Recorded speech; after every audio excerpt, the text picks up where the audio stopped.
Assalamualaikum warahmatullahi wabarakatuh. Waalaikumsalam warahmatullahi wabarakatuh. Terima kasih Bapak atas kesempatannya dan kesediaannya telah bisa untuk memberikan pengalaman Bapak selama menjadi kepala sekolah di SD Negeri Caklawang. Dan mohon maaf atas waktunya saya mengganggu. Mungkin Bapak hari ini lagi mau istirahat, dan sekali lagi saya ucapkan terima kasih atas kesempatannya untuk berbagi kepada saya selaku CGP. Bagaimana Bapak kabarnya? Alhamdulillah baik pada hari ini. Bagaimana Pak Abdul? Alhamdulillah juga Pak, sehat. Bapak, saya akan meminta waktunya sebentar untuk berbincang-bincang, mungkin hanya 10 atau 15 menit terkait dengan tugas saya selaku calon guru penggerak angkatan 11 dari Kabupaten Cianjur terkait dengan pengambilan keputusan berbasis nilai-nilai kebajikan sebagai pemimpin. Namun sebelumnya, Bapak sudah berapa lama sebagai kepala sekolah? Mungkin untuk sampai saat ini kami sebagai kepala sekolah sudah sekitar 7 tahunan menjadi kepala sekolah. Ya. Mungkin apa yang ditanyakan mungkin bisa berbagi sesuai dengan kepentingan yang Pak Abdul mungkin tanyakan. Terima kasih Bapak, cukup lumayan lama ya Pak. Mungkin Bapak sudah malang melintang, sudah mengetahui berbagai karakter Bapak Ibu guru di SD negeri ini. Nah baik Bapak, kita masuk ke pertanyaan yang inti. Mungkin nanti ada 10 kurang lebih pertanyaan yang akan saya lontarkan ke Bapak. Selama ini bagaimana Bapak dapat mengidentifikasi kasus-kasus yang merupakan dilema etika atau bujukan moral? Ya, terima kasih. Baik. Ini kaitan dengan etika, mungkin banyak laporan dari orang tua, dan karena anak-anak itu banyak yang usia dan lain sebagainya, sehingga kami sebagai kepala sekolah ini banyak menerima pengaduan tentang etika itu. Namun tidak serta-merta mungkin kami terima, namun ini juga perlu hal itu dimusyawarahkan oleh kami sebagai kepala sekolah, sebagai pemangku kebijakan. Terima kasih Bapak. Selama ini bagaimana Bapak menjalankan pengambilan keputusan di sekolah Bapak, terutama untuk kasus-kasus di mana ada dua kepentingan yang sama-sama benar atau sama-sama mengandung nilai kebajikan? Ya, ketika kita menghadapi hal seperti itu, tentunya kami sebagai kepala sekolah bukan berarti berdiri sendiri. Kaitan dengan keputusan itu, tentunya dengan adanya rekan kerja itu baik itu terutama di sekolah, baik dengan Bapak Ibu guru, tentunya rekan kerja kita yang baik yang perlu kita sama-sama untuk menerima masukan dari mereka. Untuk itu mungkin hal ini perlu dimusyawarahkan juga dengan mereka, bagaimana hal tersebut kita putuskan dengan legowo, dalam artian tidak serta-merta dengan keinginan kita sendiri atau keberpihakan. Tentunya kedua belah pihak ini kita harus diayomi, jangan sampai ada yang dirugikan. Terima kasih Bapak. Selanjutnya, langkah-langkah atau prosedur seperti apa yang biasa Bapak lakukan selama ini? Tentunya ini kasus demi kasus, mungkin yang laporan dari orang tua kaitan dengan etika, karena mungkin di kelas ada guru, tentunya kita harus memanggil guru tersebut, apalagi yang berkaitan dengan laporan dari orang tua, misalnya kita memanggil guru atau kita minimal mengidentifikasi menerima laporan dari guru sebelum kita memusyawarahkan dengan orang tua misalnya, atau memanggil anak-anak yang bersangkutan. tentunya kita identifikasi dulu permasalahannya, sehingga ketika pas kita musyawarah dengan orang tua atau anak yang kita panggil, minimal tidak ada yang dirugikan. Ketika kita mengambil keputusan, semuanya merasa senang lah atas keputusan kita yang kita ambil itu. Terima kasih.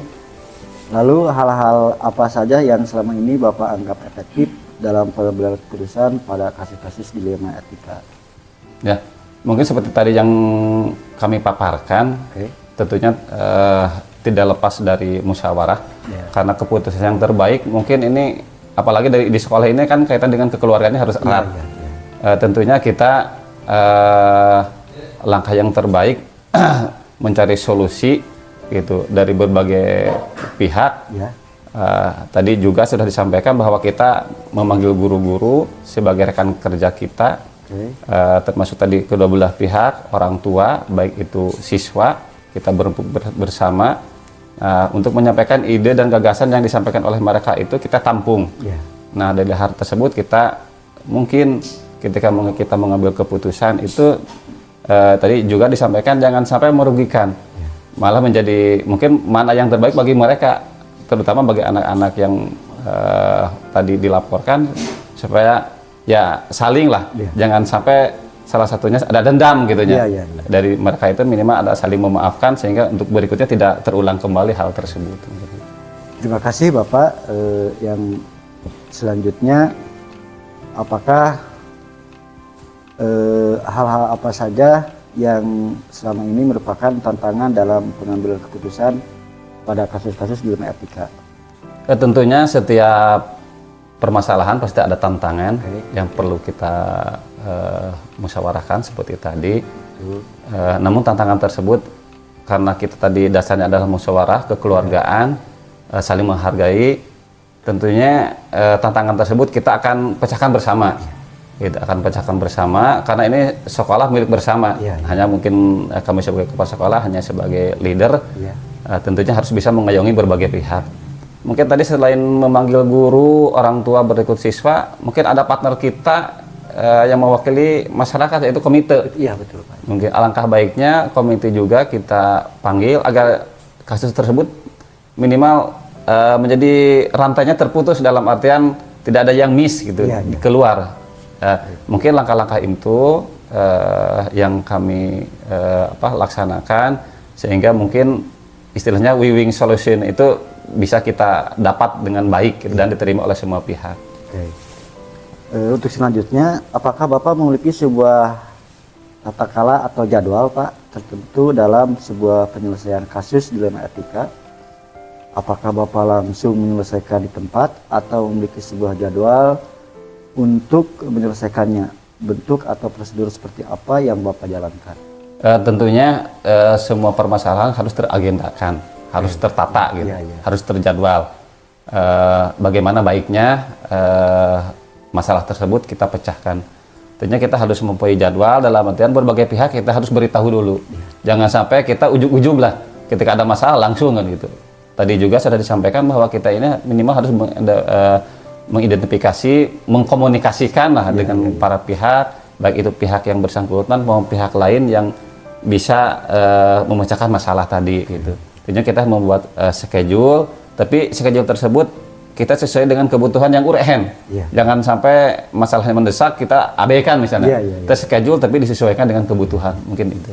Ya, jadi pasti Bapak akan lebih mengutamakan yang sangat urgen, yang sangat krusial untuk lebih didahulukan. Ya, terima kasih Pak. Adakah seorang atau faktor-faktor apa yang selama ini mempermudah atau membantu Bapak dalam pengambilan keputusan dilema etika? Mungkin tadi sudah disampaikan bahwa sesuatu hal itu tidak ada yang sulit ketika kita melakukan musyawarah dengan berbagai pihak. Dalam artian kita akan sangat terbantu dengan rekan kerja kita, diberikan kepercayaan lah, masukan kepada kita bahwa yang terbaiknya seperti apa untuk memecahkan masalah ini gitu. Termasuk mungkin dari orang tua yang kita panggil, mungkin mereka juga supaya menyampaikan hal tersebut gitu. Jangan sampai ada angan-angan yang tidak tersampaikan, sehingga kita juga akan mudah memecahkan masalah tersebut sehingga semuanya dapat diterima lah keputusan yang kita sampaikan. Itu mungkin akan mudah, akan ringan ketika memutuskan masalah, karena dengan berbagai pihak kita terima dulu gitu. Menurut permasalahannya sehingga kita melakukan keputusan itu diterima oleh semua pihak lah seperti itu. Dari semua hal yang telah disampaikan Pak, pembelajaran apa yang dapat Bapak petik dari pengalaman Bapak mengambil keputusan dilema etika? Mungkin karena tadi dalam memusyawarahkan sesuatu itu kita mengambil berbagai pihak, atau kita bisa dikatakan mengkomunikasikan, bisa juga berkolaborasi yang tadi tentunya mempunyai makna bagi kita bahwa sesuatu hal yang kita lakukan atau pemecahan masalah yang kita lakukan itu harus, maknanya kita harus bersama-sama musyawarah, syuro bainahum. Artinya ketika ada masalah lakukan musyawarah, jangan sampai ada kekeluargaan kita terpecahkan seperti itu. Mungkin ini juga memberikan suatu makna bagi sekolah, bahwa sekolah ini sebagai fasilitator yang baik, sehingga aman, nyaman terhadap anak-anak, terhadap orang tua, merasa terfasilitasi lah, bahwa merasa bahwa sekolah ini sebagai rumah bagi mereka, kan gitu, seperti itu. Jadi pengalaman Bapak selama ini untuk dalam mencari masalah justru untuk lebih mempererat ya Pak? Ya, mempererat persaudaraan, jangan sampai ketika kita musyawarah ada perpecahan gitu. Jadi enak kan kalau kita malah orang tua memberikan simpati kepada sekolah, seperti itu mungkin untuk endingnya mungkin. Ya, terima kasih Bapak atas jawabannya dan mau berbagi kepada saya kaitan dengan pengalaman Bapak selama memimpin sekolah ini, sangat luar biasa. Mohon maaf sekali lagi Pak, saya mengganggu atas waktunya. Itu barangkali yang bisa saya tanyakan, dan sekali lagi ucapan terima kasih yang tiada terhingga. Assalamualaikum warahmatullahi wabarakatuh. Waalaikumsalam warahmatullahi wabarakatuh.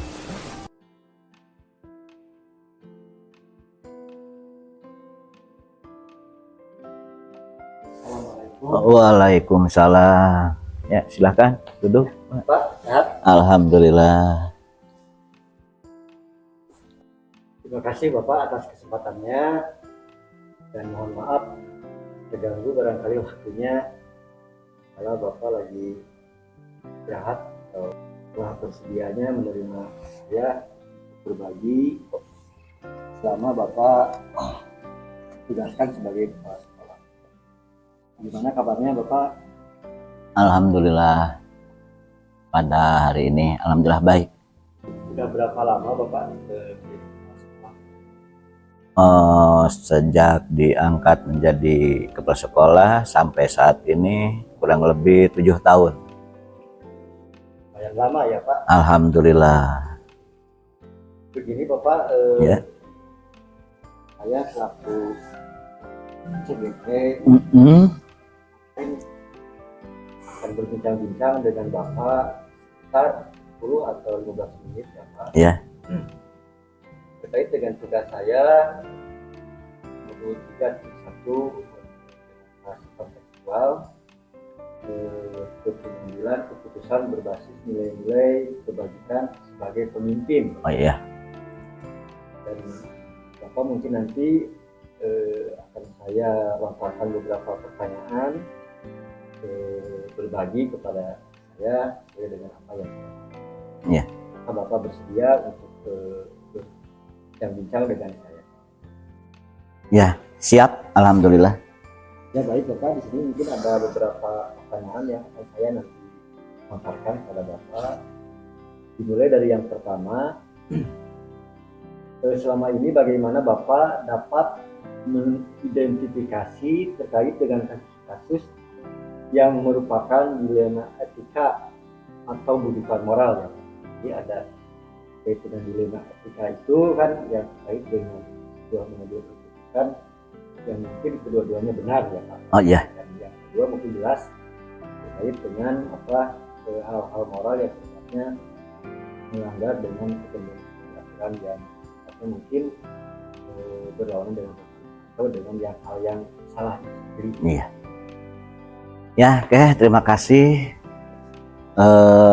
untuk terkait hal tadi yang ditanyakan terkait dilema etika moral atau apa namanya tadi bujukan moral. Nah, terkait hal itu dua kasus hampir sama sebetulnya.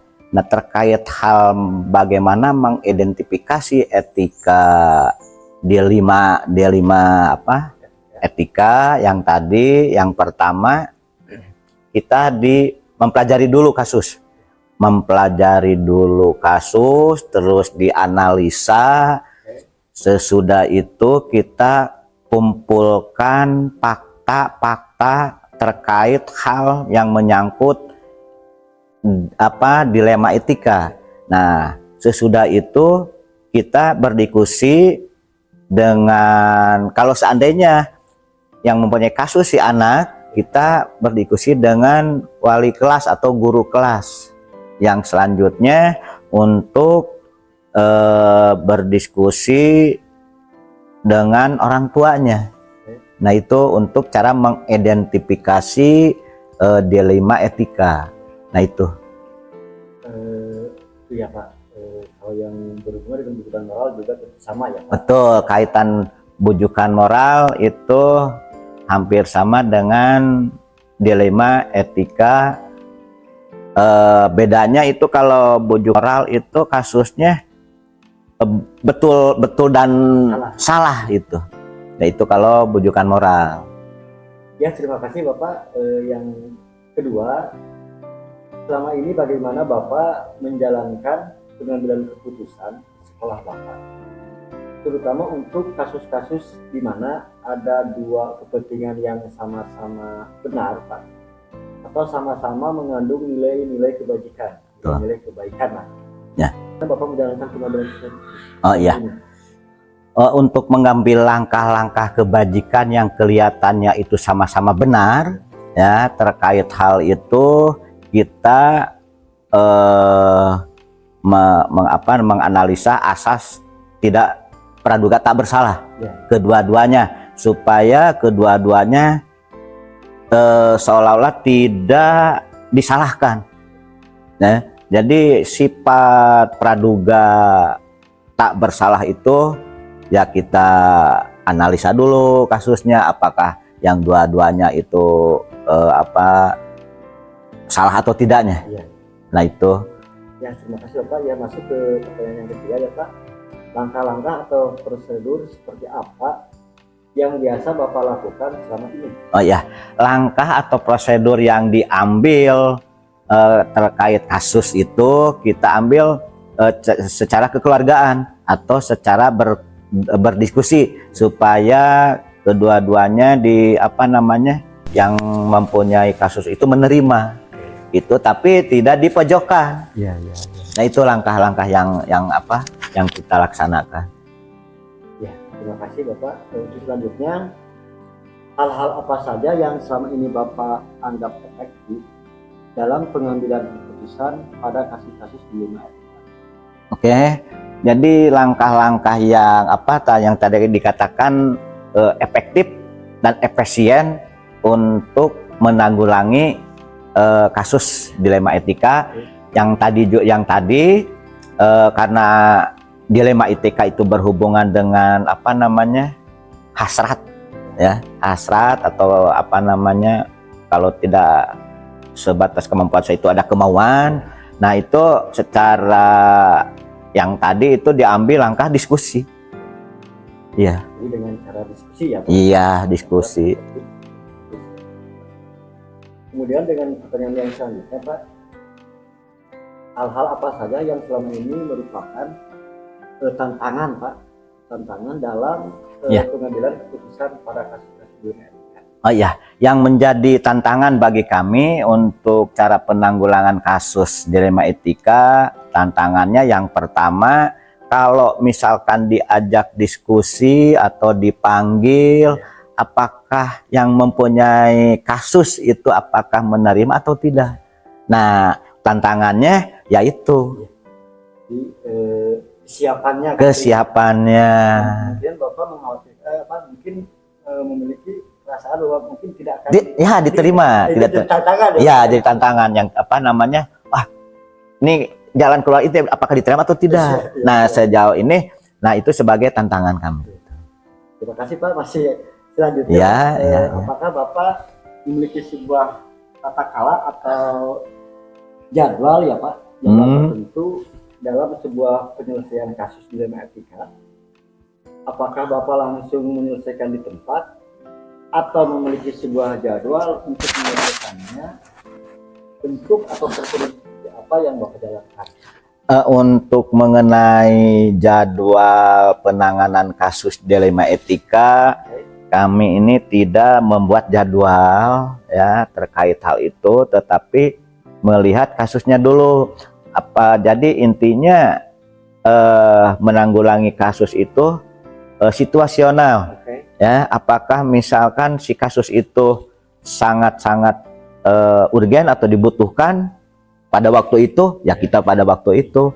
Kalau waktunya bisa dilihat, dianalisa, dipelajari kasusnya, kalau misalkan masih bisa ditunda waktunya, nah kita cari waktu yang tepat. Jadi tergantung kasusnya ya Betul. Pak. Jadi kan kalau misalkan memang ini harus secepatnya kan? Iya, betul. Ya, terima kasih Bapak. Ya. Untuk yang terakhir dari yang terakhir Pak. Oh ya, silakan. Adakah seseorang atau faktor-faktor Pak, seseorang atau faktor apa yang selama ini mempermudah atau membantu Bapak dalam pengambilan keputusan dalam kasus-kasus dilema? Oh ya. Oke, untuk mempermudah, memperlancar terkait kasus dilema etika itu yang kami dianggap mudah ya. Pertama, berdiskusi dengan guru wali kelas ya. Yang kedua dengan orang tua siswanya ya. Itu yang paling mudah, sebab supaya orang tua tahu kasus, terus yang keduanya si guru kelasnya itu bisa memberikan saran. Nah itu. Jadi dengan melibatkan orang tua dan guru itu kan sebagai faktor. Iya, mempermudah, membantu kita. Iya. Ini yang terakhir Pak. Iya, silahkan Pak. Sekian pertanyaan. Selama Bapak mungkin 7 tahun ya Pak. Iya.